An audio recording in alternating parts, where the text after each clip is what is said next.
Hello everyone, welcome to Ravi Aditi classes. Friends, आज की इस वीडियो का टॉपिक है top 50 general knowledge questions. Most important questions मैं आपके लिए लेकर आई हूँ यहाँ पर, और ये इसका सेट 18 है। इसके जो प्रीवियस सेट हैं आपको हमारे चैनल में अपलोडेड मिलेंगे। अगर अभी तक आपने देखा नहीं है तो उनको भी जाके ज़रूर देखिए, क्योंकि फ्रेंड्स मैंने यहाँ पे आपके लिए सारे इंपॉर्टेंट क्वेश्चंस इंक्लूड किए हैं जो भी आपके एग्ज़ाम पॉइंट ऑफ व्यू से इंपॉर्टेंट है। ठीक है, तो फ्रेंड्स यहाँ पे सारे क्वेश्चंस बहुत ही सेलेक्टेड हैं। अगर आप किसी भी एग्ज़ाम की तैयारी कर रहे हैं, ये वीडियो आपके लिए काफ़ी ज़्यादा यूज़फुल होने वाला है। तो चलिए बिना देर के वीडियो को स्टार्ट करते हैं। पूरे वीडियो को बिना स्किप करे देखिएगा, और लास्ट में फ्रेंड्स आपके लिए कुछ क्वेश्चंस हैं जिसका आंसर आपको हमें कमेंट बॉक्स में देना है। ठीक है, तो चलिए स्टार्ट कर लेते हैं पहले क्वेश्चन से। Kumbh Mela at Nashik is held on which of the following river banks. तो नासिक में कुंभ मेला निम्नलिखित में से किस नदी के तट पर आयोजित किया जाता है। तो फ्रेंड्स, कुंभ मेला नासिक में करवाया जाता है on the bank of Godavari river.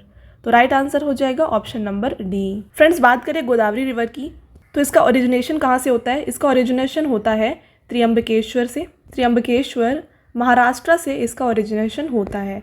और बात करें ये कौन कौन से स्टेट्स में फ़्लो होती है, तो ये यहाँ पर फ़्लो होती है महाराष्ट्र में, इसके साथ आंध्र प्रदेश में, तेलंगाना में, और ये फ़्लो होती है छत्तीसगढ़ और उड़ीसा में। ठीक है, तो ये हैं कुछ स्टेट्स जहाँ पर गोदावरी रिवर फ़्लो होती है। इसके साथ फ्रेंड्स बात करें ताप्ती और नर्मदा की, ये दोनों वेस्ट फ्लोइंग रिवर्स हैं। तो एग्ज़ाम में अगर आपसे पूछा जाए कि which of the following is west flowing river, तो इनमें से ताप्ती, नर्मदा, इसके साथ साथ माही रिवर भी एक वेस्ट फ्लोइंग रिवर हो जाती है। फ्रेंड्स, बात करें नर्मदा रिवर की, तो नर्मदा रिवर फ़्लो होती है मध्य प्रदेश में, गुजरात में और महाराष्ट्र में।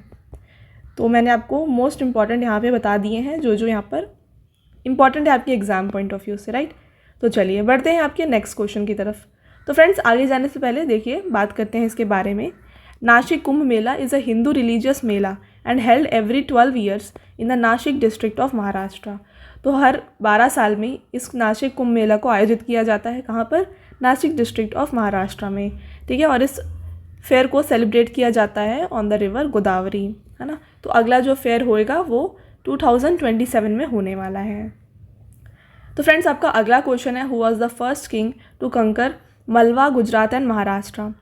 तो मलवा, गुजरात और महाराष्ट्र पर विजय प्राप्त करने वाले पहले राजा कौन थे। तो फ्रेंड्स, इन तीनों जगह पर पहले कंकर करने वाले राजा बन जाते हैं चंद्रगुप्त मौर्य। तो राइट आंसर हो जाएगा ऑप्शन नंबर डी। बात करें चंद्रगुप्त मौर्य की, तो ये कौन से डायनेस्टी से आते हैं, ये आते हैं मौर्य डायनेस्टी से, और ये फाउंडर रहे हैं मौर्य डायनेस्टी की। विक्रमादित्य इनका ये अदर नेम है, इनका चंद्रगुप्त टू को ही विक्रमादित्य नाम से जाना जाता है। और ये किसके बेटे हैं? समुद्रगुप्त के बेटे हैं। ठीक है, समुद्रगुप्त के बेटे हैं विक्रमादित्य।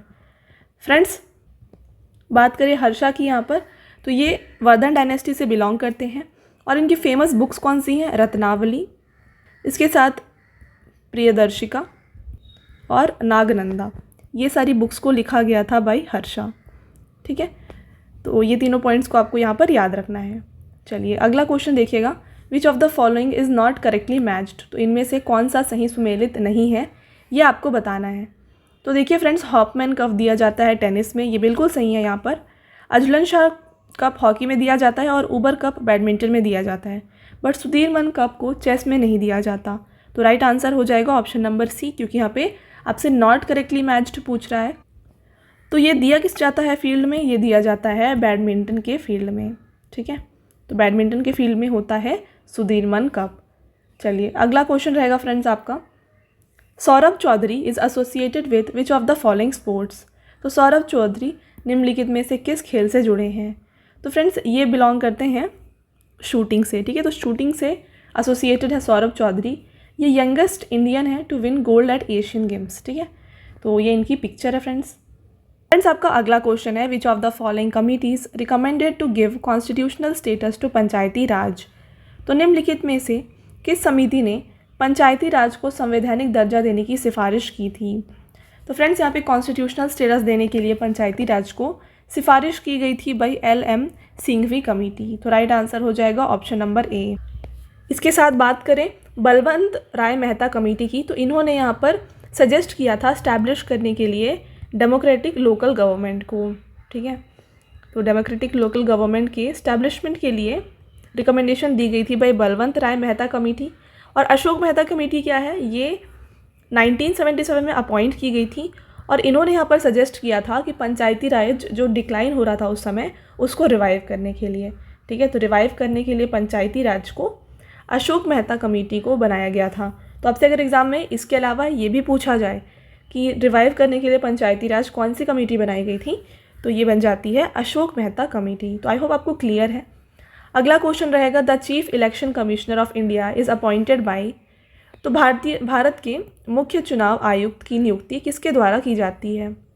तो फ्रेंड्स यहाँ पर इलेक्शन कमिश्नर की अपॉइंटमेंट होती है बाय प्रेसिडेंट। राइट आंसर हो जाएगा ऑप्शन नंबर सी। आपका अगला क्वेश्चन है, where is the headquarter of State Bank of India? तो भारतीय स्टेट बैंक का मुख्यालय कहाँ पर है? तो friends state Bank of India का हेडक्वार्टर लोकेटेड है मुंबई, महाराष्ट्र में। इसके साथ साथ फ्रेंड्स मुंबई में कौन कौन से, देखिए आरबीआई है, इसका हेडक्वार्टर है, सेबी का हेडक्वार्टर है, नाबार्ड का हेडक्वार्टर वहाँ पे है, राइट। इसके साथ बार्क का हेडक्वार्टर है। तो आपको ये सारे यहाँ पर याद रखने हैं। बात करते हैं स्टेट बैंक ऑफ इंडिया की, तो इसका हेडक्वार्टर मुंबई, महाराष्ट्र में है। स्टेट बैंक ऑफ इंडिया को स्टैब्लिश किया गया था 1 जुलाई 1955 को। यहाँ के चेयरमैन है दिनेश कुमार खारा और इसको अर्लियरली जो है इंपीरियल बैंक ऑफ इंडिया के नाम से जाना जाता था। एग्ज़ाम में अगर आपसे पूछा जाए कि इंपीरियल बैंक ऑफ इंडिया किसका पुराना नाम है, तो ये स्टेट बैंक ऑफ इंडिया का ही ओल्ड नेम था। चलिए अगला क्वेश्चन है, which of the following gives global Gender Gap index ranking countries of the world?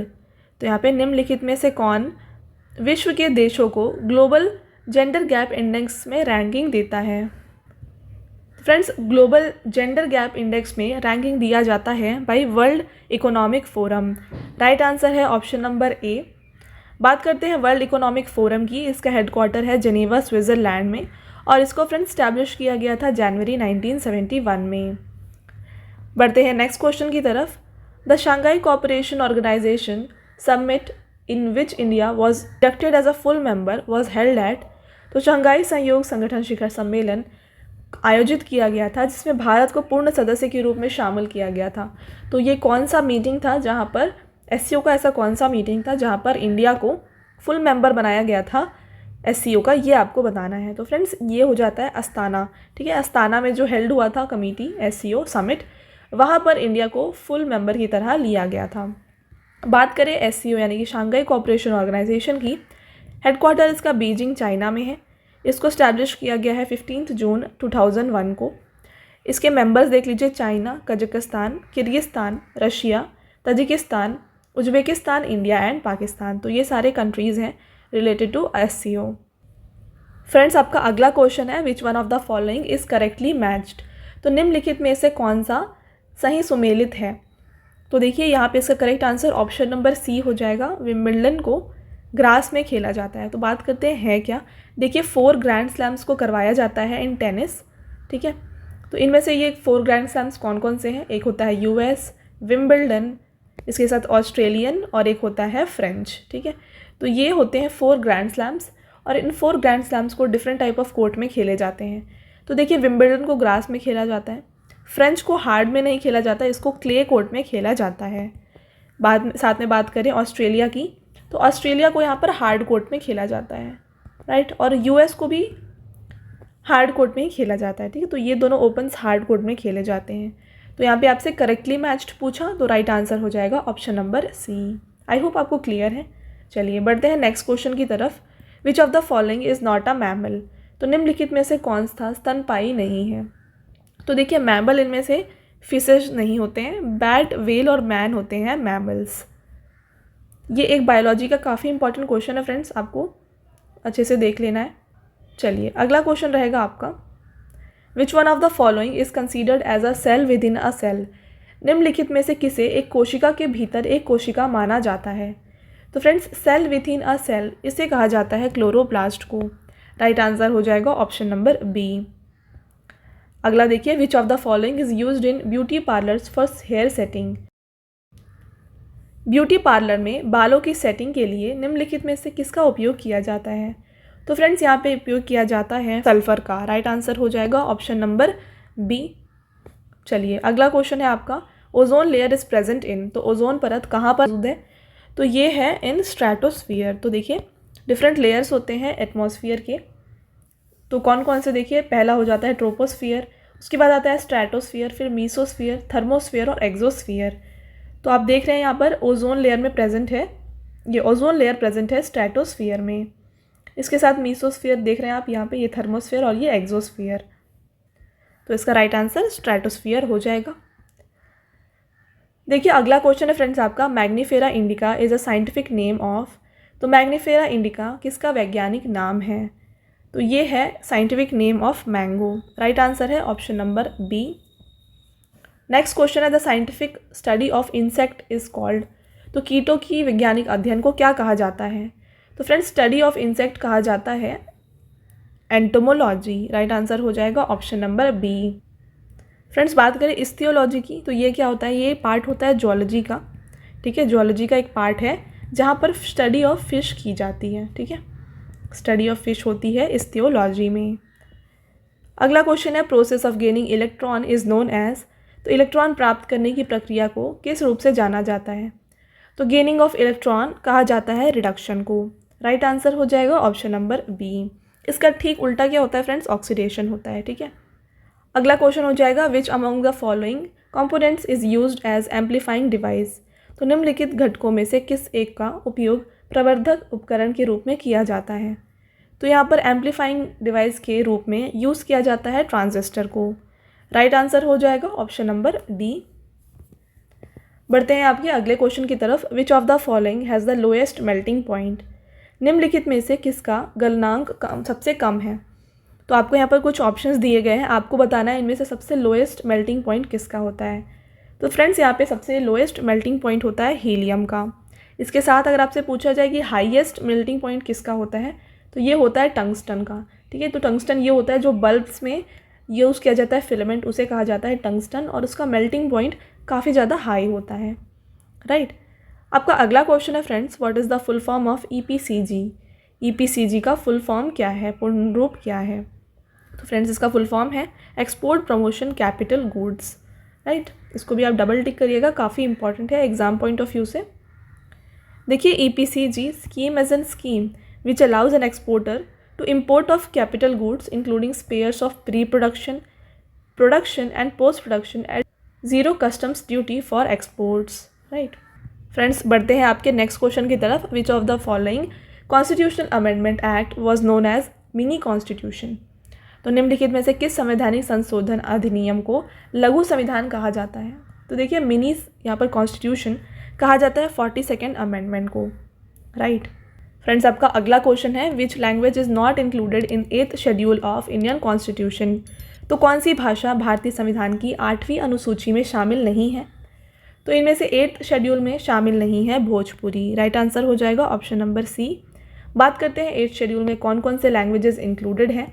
तो यहाँ पर देखिए आसमी, बंगाली, गुजराती, हिंदी, कन्नड़ा, कश्मीरी, कोंकणी, मलयालम, मणिपुरी, मराठी, नेपाली, तेलुगु, तमिल, सिंधी, संस्कृत, पंजाबी, उड़िया, उर्दू, बोडो, संताली, मैथिली और डोगरी। तो ये सारे लैंग्वेजेस हैं, 22 लैंग्वेजेस हैं जो इंक्लूडेड है 8th शेड्यूल में।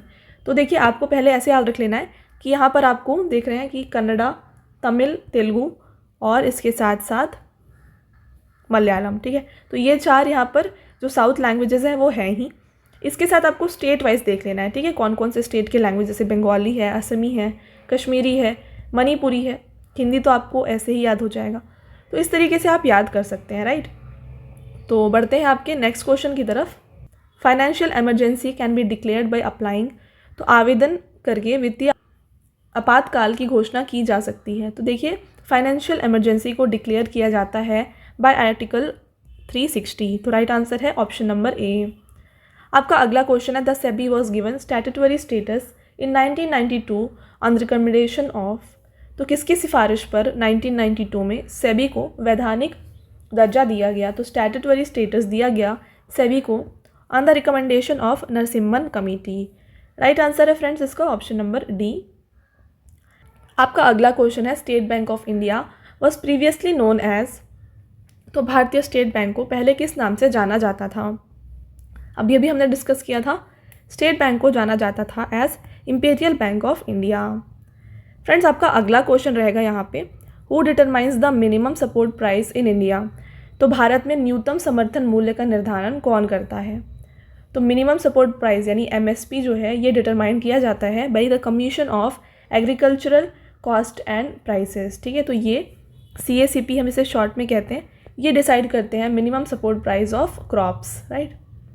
अगला है, the Nehru Mahalanobis strategy of development was implemented for first time in which of the following 5 year plan. तो देखिए, जहाँ पर भी महालनोबिस आ जाए आपको याद रखना है कि ये सेकेंड 5 ईयर प्लान की बात हो रही है। ओके, फिर भी देखिए एक बार यहाँ पर विकास की नेहरू महालनोबिस रणनीति पहली बार निम्नलिखित में से किस पंचवर्षीय योजना द्वारा लागू की गई थी। तो फ्रेंड्स, ये यहाँ पर लागू की गई थी सेकेंड 5 ईयर प्लान में। ओके, अगर आपसे पूछा जाए कि महालनोबिस मॉडल किसे कहा जाता है तो ये सेकेंड 5 ईयर प्लान को ही कहा जाता है। इसके साथ अगर आपसे पूछा जाए कि इंडस्ट्रीज़ का डेवलपमेंट कहाँ पे दिया गया है, तो मतलब इंडस्ट्रियल डेवलपमेंट की बात कहाँ पे की गई है, तो ये सेकेंड 5 ईयर प्लान में की गई है। और फ्रेंड्स, एग्रीकल्चर मेन फोकस कौन से 5 ईयर प्लान का था, ये फर्स्ट 5 ईयर प्लान का मेन फोकस रहा था। चलिए बढ़ते हैं फ्रेंड्स आपके नेक्स्ट क्वेश्चन की तरफ। Which of the following is not a method to calculate the gross domestic product. निम्नलिखित में से कौन सा सकल घरेलू उत्पाद GDP की गणना करने का विधि नहीं है। वेरी इंपॉर्टेंट क्वेश्चन, आपने देखा होगा ये क्वेश्चन बहुत बार आता है। तो GDP को यहाँ पर कैलकुलेट करने का डिमिनिशिंग कॉस्ट मेथड ये मेथड नहीं होता है। ठीक है, product method, income method, expenditure method, इनसे GDP को कैलकुलेट किया जाता है। अगला क्वेश्चन है फ्रेंड्स आपका, विच of the following pairs is given above is correctly matched. तो यहाँ पे जो ऑप्शंस यहाँ पे दिए गए हैं आपको बताना है कौन सा करेक्टली मैच्ड है। तो देखिए फ्रेंड्स, यहाँ पे बंदरपुच यमुना ये बिल्कुल सही है, यहाँ पर ये ओरिजिनेट होता है बंदरपूछ में। ठीक है, इसके साथ बात करेंगे बारासिगरी चिनाब, ये यहाँ पर बिल्कुल सही है, चिनाब रिवर बारासिगरी से ओरिजिनेट होता है। इसके साथ देख लीजिएगा मंदाकिनी ये मिलाम ये गलत है, नुब्रा सियाचिन ये बिल सही है, जेबू मानस ये गलत है। ठीक है, तो मानस यहाँ पर जेमू से ओरिजिनेट नहीं होता। तो देखिए 1 इसके साथ 4 और 2 बिल्कुल सही हो गए। ठीक है, तो करेक्ट आंसर हो जाएगा ऑप्शन नंबर A। आपका अगला क्वेश्चन है फ्रेंड्स यहाँ पे, स्मॉलेस्ट फ्लावरिंग प्लांट इज़। तो सबसे छोटा फूल वाला पौधा कौन सा होता है। तो सबसे छोटा फ्लावरिंग प्लांट होता है वुल्फिया। राइट आंसर है ऑप्शन नंबर B। फ्रेंड्स आपका अगला क्वेश्चन है, the cultivation of aquatic animals और plant for food is called. तो भोजन के लिए जलीय जंतु या पौधों की खेती क्या कहलाती है। तो कल्टिवेशन ऑफ एक्वेटिक एनिमल्स और प्लांट्स फॉर फूड होता है एक्वाकल्चर। राइट आंसर है ऑप्शन नंबर A। अगला क्वेश्चन है, who is the father of Indian space programme. तो भारतीय अंतरिक्ष कार्यक्रम के जनक कौन है। तो ये हैं डॉक्टर विक्रम अम्बालाल साराभाई। ठीक है, तो इन्होंने इसरो को भी इस्टेब्लिश किया था और father of Indian space programme इन्हें कहा जाता है। नेक्स्ट देखिएगा फ्रेंड्स आपका अगला question, among the following which missile is air to air missile. तो निम्नलिखित में से कौन सी मिसाइल हवा से हवा में मार करने वाली मिसाइल है। फ्रेंड्स ये क्वेश्चन भी काफ़ी बार एग्जाम्स में रिपीट हो चुका है, इसलिए मैंने ये क्वेश्चन आपके लिए यहाँ पर इंक्लूड किया। एयर टू एयर मिसाइल इनमें से है, इसका करेक्ट आंसर हो जाएगा अस्त्रा। ठीक है, ऑप्शन नंबर D इसका करेक्ट आंसर हो जाता है फ्रेंड्स। चलिए अगला देखिए, who is known as father of computer science. तो कंप्यूटर विज्ञान के जनक कौन कहे जाते हैं। तो फादर ऑफ कंप्यूटर साइंस की बात करें तो ये एलन ट्यूरिंग को कहा जाता है। ठीक है, और फादर ऑफ कंप्यूटर कौन है, ये है चार्ल्स बबेज। फ्रेंड्स आपका अगला क्वेश्चन है, विच one of the following memories is non volatile computer memory. तो निम्नलिखित में से कौन सी मेमोरी गैर वाष्पशील कंप्यूटर मेमोरी नहीं है। तो इनमें से नॉन वॉलेटाइल मेमोरी नहीं है वो आपको बताना है। ठीक है, तो इसमें से SRAM जो है नॉन वॉलेटाइल मेमोरी नहीं होती है। चलिए अगला क्वेश्चन है फ्रेंड्स आपका, विच of the following person creates the URL for first time. तो निम्नलिखित में से कौन सा व्यक्ति पहली बार URL बनाया। तो URL को सबसे पहले बनाया गया था by Tim Berners Lee. Right answer है ऑप्शन नंबर C। अगला क्वेश्चन है, which state gives Nandi award. तो कौन सा राज्य नंदी पुरस्कार देता है। तो नंदी पुरस्कार जो है फ्रेंड्स ये दिया जाता है आंध्र प्रदेश के द्वारा। और ये क्यों दिया जाता है देख लीजिए, the Nandi award is the highest award ceremony for excellence in Telugu cinemas Telugu theatre, Telugu television and lifetime achievements in Indian cinema presented annually by Government of Andhra Pradesh and Telangana।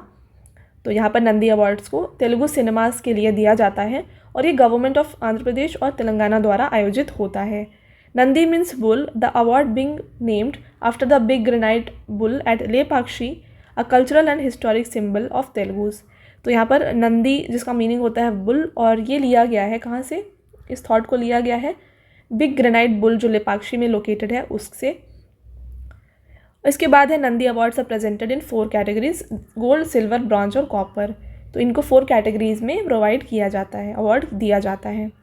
अगला क्वेश्चन है who established Nobel prize in economics. तो economics में, अर्थशास्त्र में Nobel prize को किसने establish किया था? तो ये किया गया था सेंट्रल बैंक ऑफ स्वीडन के द्वारा। राइट आंसर है फ्रेंड्स ऑप्शन नंबर बी। आपका अगला क्वेश्चन रहेगा for which of the following sports was Dronavalli Harika conferred with prestigious Padma Shri award. तो निम्नलिखित में से किस खेल के लिए द्रोणावल्ली हारिका को प्रतिष्ठित पद्मश्री पुरस्कार से सम्मानित किया गया है? तो फ्रेंड्स इन्हें दिया गया है Padma Shri award in the field of chess. Right answer है ऑप्शन नंबर सी। अगला है the headquarter of World Bank is in. तो विश्व बैंक की मुख्यालय कहाँ पर है? वर्ल्ड बैंक का हेडक्वार्टर लोकेटेड है वॉशिंगटन डीसी में। Right answer option number B हो जाएगा। नेक्स्ट देखिएगा friends, which of the following is not matched correctly. तो निम्नलिखित में से कौन सा सही सुमेलित नहीं है? तो इनमें से देख लीजिए, वर्ल्ड ट्रेड ऑर्गेनाइजेशन जो है वो प्रोवाइड करता है वर्ल्ड इकोनॉमिक आउटलुक रिपोर्ट, ये बिल्कुल गलत है, ठीक है। बाकी देख लीजिए IMF यहाँ पर देता है ग्लोबल फाइनेंशियल स्टेबिलिटी रिपोर्ट, ये बिल्कुल सही है। वर्ल्ड बैंक देता है वर्ल्ड डेवलपमेंट रिपोर्ट और वर्ल्ड इकोनॉमिक फोरम देता है ग्लोबल कॉम्पिटिटिवनेस इन रिपोर्ट, ठीक है। तो वर्ल्ड इकोनॉमिक आउटलुक रिपोर्ट किसके द्वारा दिया जाता है? ये दिया जाता है बाय IMF, ठीक है। तो IMF देता है यहाँ पर वर्ल्ड इकोनॉमिक आउटलुक रिपोर्ट को। आपका अगला क्वेश्चन है friends, which of the following is correctly matched. तो निम्नलिखित में से कौन सा सही सुमेलित है? तो इसका जो करेक्ट आंसर है ये ऑप्शन नंबर सी हो जाएगा। कंबोडिया की करेंसी होती है रियाल। बात करें म्यांमार की करेंसी की तो यहाँ की करेंसी है क्यात। फ्रेंड्स बात करें थाईलैंड की तो यहाँ की करेंसी है भात। इसके साथ वियतनाम की करेंसी होती है डोंग। राइट, तो ये कंबोडिया वाला बिल्कुल सही है यहाँ पर। अगला क्वेश्चन है Machu Picchu old mountain is situated in which country. तो माचू पिच्चू किस देश में स्थित है? तो फ्रेंड्स ये लोकेटेड है पेरू में। Right answer option number B हो जाएगा। अगला है who has design the flag of independent India. तो स्वतंत्र भारत का झंडा किसने डिज़ाइन किया है? तो फ्रेंड्स यहाँ पर फ्लैग ऑफ इंडिपेंडेंट इंडिया को डिज़ाइन किया गया है भाई पिंगाली वेंकैया। ये भी काफ़ी एग्जाम्स में देखा गया है, इसको भी आप टिक कर लीजिएगा। अगला क्वेश्चन है who was the first governor general of independent India.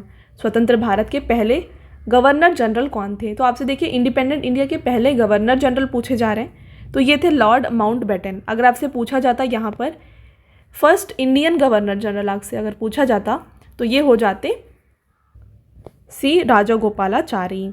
Friends आपका अगला क्वेश्चन है विच one of the following is not associated with court of Kanishka. तो निम्नलिखित में से कौन कनिष्क के दरबार से संबंधित नहीं है? तो इनमें से पतंजलि संबंधित नहीं है कोर्ट ऑफ कनिष्का से। बात करते हैं इसके बारे में डिटेल में। देखिए the great scholars in the court of Kanishka were, इनके कोर्ट में कौन कौन थे स्कॉलर्स देख लीजिए। अश्वघोष थे जो कि एक बुद्धिस्ट पोएट थे, नागार्जुन जो कि फिलोसोफर थे, फिर ये है समघर्ष रक्षा, ये चैपलेन थे, मथारा जो कि पॉलिटिशियन थे, वासुमित्रा बुद्धिस्ट स्कॉलर थे, चरका फिजिशियन थे और आगीसाला इंजीनियर थे, ठीक है। तो ये यहाँ पर ग्रेट स्कॉलर्स थे इन द कोर्ट ऑफ कनिष्का। यहाँ पे आपके लिए मोस्ट इंपॉर्टेंट है चरका, ये यहाँ पे फिजिशियन होते थे, राइट। फ्रेंड्स आपका अगला क्वेश्चन है the dash lake in Gujarat was an artificial reservoir built during the rain of Maurya. तो गुजरात में कौन सा झील है जो मौर्य के शासनकाल में बनवाया गया है? ये हो जाता है करेक्ट आंसर इसका सुदर्शन लेक, ठीक है। तो सुदर्शन लेक को मौर्य टाइम पर बनवाया गया था इन गुजरात। फ्रेंड्स नेक्स्ट क्वेश्चन है which of the following is not correctly matched. तो इनमें से कौन सा सही नहीं सुमेलित है ये आपको बताना है। तो देखिए लोथल में पाया जाता है एंशिएंट डॉकयार्ड, ये बिल्कुल सही है। सारनाथ में फर्स्ट सरमन ऑफ बुद्धा हुआ था, ये भी बिल्कुल सही है। अगला है Rajgir the lion capital of Ashoka, ये गलत है। Nalanda great seat for Buddhist learning, ये यहाँ पर सही है।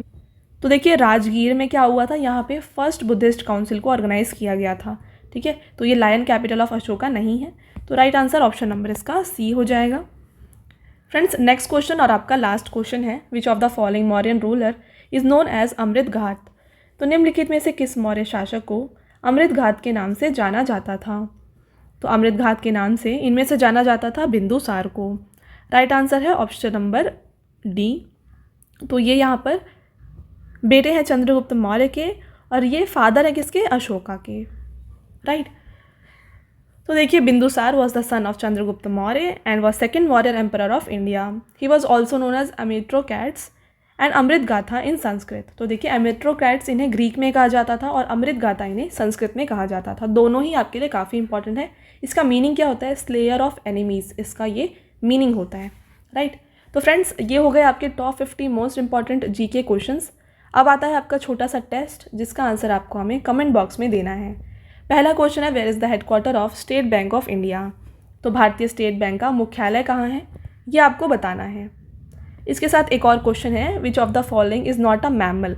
निम्नलिखित में से कौन सा एक स्तनपायी नहीं है, ये आपको बताना है। राइट, तो ये दोनों आपके टेस्ट क्वेश्चंस हो गए। इसके साथ मैं आपको बताना चाहूँगी कि हमारी जो पेड PDF की वेबसाइट है यह है www.ravibooks.pdf.com। तो फ्रेंड्स यहाँ पे आपको रवि सर की ऑल सब्जेक्ट जीके और करंट अफेयर्स की PDF बोथ इन इंग्लिश और हिंदी मीडियम मिल जाएगी। तो अगर आप चाहें तो जाके ज़रूर विजिट करें और बाय करें इन PDFs को। ठीक है, तो काफ़ी अच्छा आपको कंटेंट यहाँ पे प्रोवाइड किया गया है। फ्रेंड्स इसके साथ आपको जो लास्ट 8 मंथ्स का करंट अफेयर्स का PDF है वो भी यहाँ पर प्रोवाइडेड है, तो वो भी आप ले सकते हैं। पॉलिटी का PDF भी आपको यहाँ पे प्रोवाइडेड है जहाँ पर 5000+ क्वेश्चंस आपको मिल जाएंगे। ओके, तो ये हो गया फ्रेंड्स आपका लास्ट स्लाइड। आई होप आपको ये वीडियो पसंद आया होगा। वीडियो अगर आपको पसंद आया है तो वीडियो को लाइक और अपने फ्रेंड्स के साथ शेयर ज़रूर करिएगा। तो मिलते हैं एक और इम्पॉर्टेंट टॉपिक के साथ अगले वीडियो में। Until then, thank you, have a nice day.